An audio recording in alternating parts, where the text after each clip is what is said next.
the astronaut who saw something no one could explain. It happened far from witnesses, cameras, or immediate verification, unfolding in an environment where isolation amplifies every sensation and uncertainty carries real weight.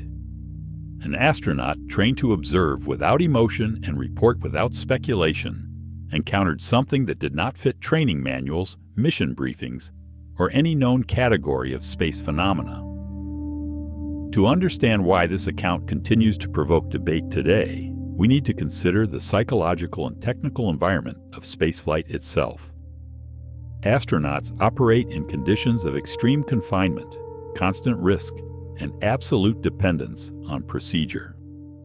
Every observation is filtered through checklists, protocols, and redundancy, leaving little room for imagination or misinterpretation.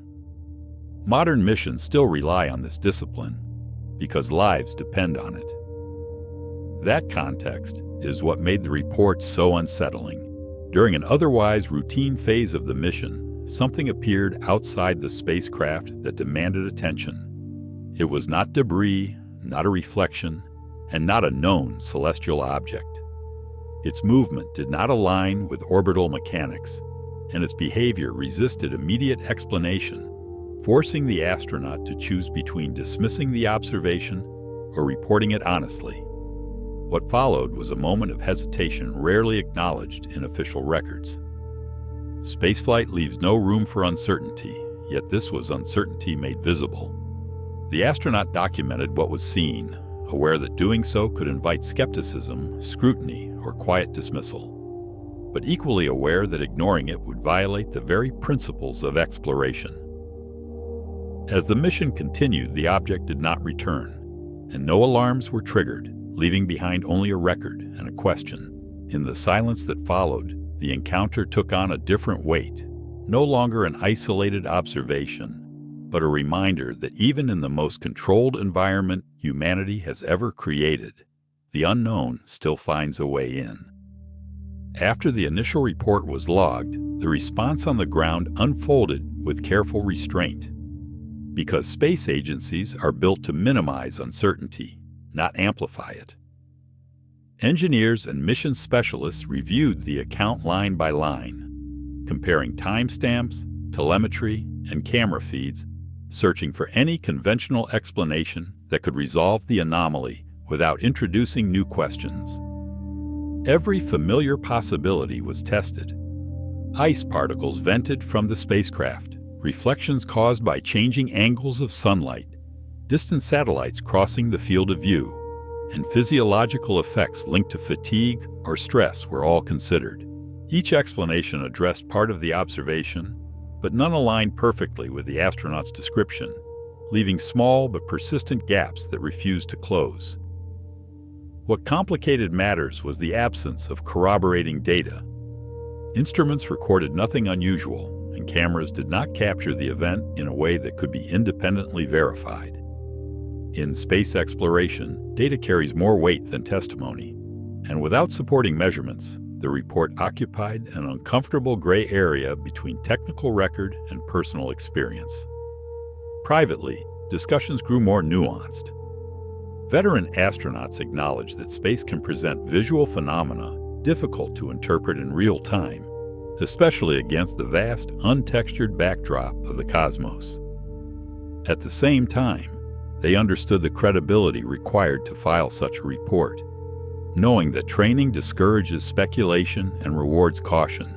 As the mission progressed, the incident was quietly set aside, categorized as unexplained but non-threatening, and removed from active concern. Yet the unease remained, because the systems designed to observe everything had missed something that a human observer could not ignore. The question was not whether the astronaut was mistaken, but whether there were aspects of the space environment that instruments were not designed to perceive, leaving human awareness as the final, imperfect sensor. The conflict surrounding the encounter grew not from what was seen, but from how it fit uncomfortably into the culture of space exploration. Because unexplained experiences challenge an institution built on certainty, verification, and control. Space agencies depend on repeatability, measurable data, and consensus, leaving little space for events that cannot be reproduced or conclusively analyzed. As the report circulated quietly within internal channels, it sparked divided reactions. Some dismissed it as a perceptual anomaly amplified by isolation and fatigue, arguing that the human brain, even under training, can misinterpret unfamiliar stimuli in extreme environments. Others were less certain, noting that history is filled with discoveries that began as observations lacking immediate explanation. The deeper tension lay in what it meant to acknowledge the unknown. Accepting the report as unresolved implied admitting that space, despite decades of exploration, still harbored phenomena beyond current models and instrumentation. That admission carried institutional risk, because it blurred the line between rigorous science and speculation, a boundary agencies worked hard to maintain. For the astronaut involved, the uncertainty became personal. The experience could not be repeated, verified, or clarified, yet it lingered as a memory that resisted rational closure. Trained to trust procedures and instruments, the astronaut was left confronting the limits of both, questioning whether something real had occurred that simply escaped documentation. As discussions continued, the incident was gradually absorbed into the background of mission history, neither confirmed nor denied, existing as an unresolved footnote rather than a focal point. But its presence persisted, quietly influencing conversations about perception, instrumentation, and the role of human judgment in exploration. The conflict was not about believing in extraordinary explanations, but about confronting the possibility that even humanity's most advanced machines do not capture the full reality of the environments they enter, leaving space for experiences that fall between data points. The climax of the story did not come through confirmation or denial, but through acceptance, as the incident settled into a category that science rarely discusses openly: the unresolved. There was no final report that explained what the astronauts saw, no follow-up experiment that recreated the conditions, and no official conclusion that brought closure. Only a quiet acknowledgement that not everything encountered in space can be neatly categorized. Over time, the experience influenced how missions thought about observation itself. Greater emphasis was placed on cross-checking human perception with instrument design, and new discussions emerged around capturing transient phenomena that might otherwise escape detection. The encounter became less about the object and more about the gap between what humans notice and what machines are built to record. For the astronaut, the moment remained a reminder of vulnerability. Spaceflight strips away distractions and forces confrontation with the unknown in its purest form.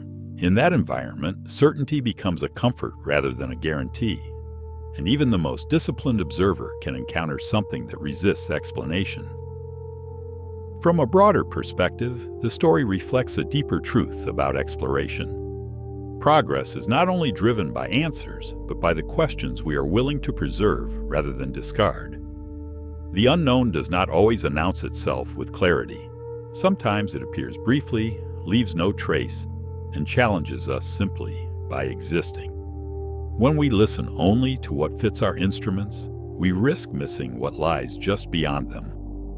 And perhaps the true lesson of this encounter is not about what was seen, but about the humility required to admit that exploration will always contain moments that science has not yet learned how to explain.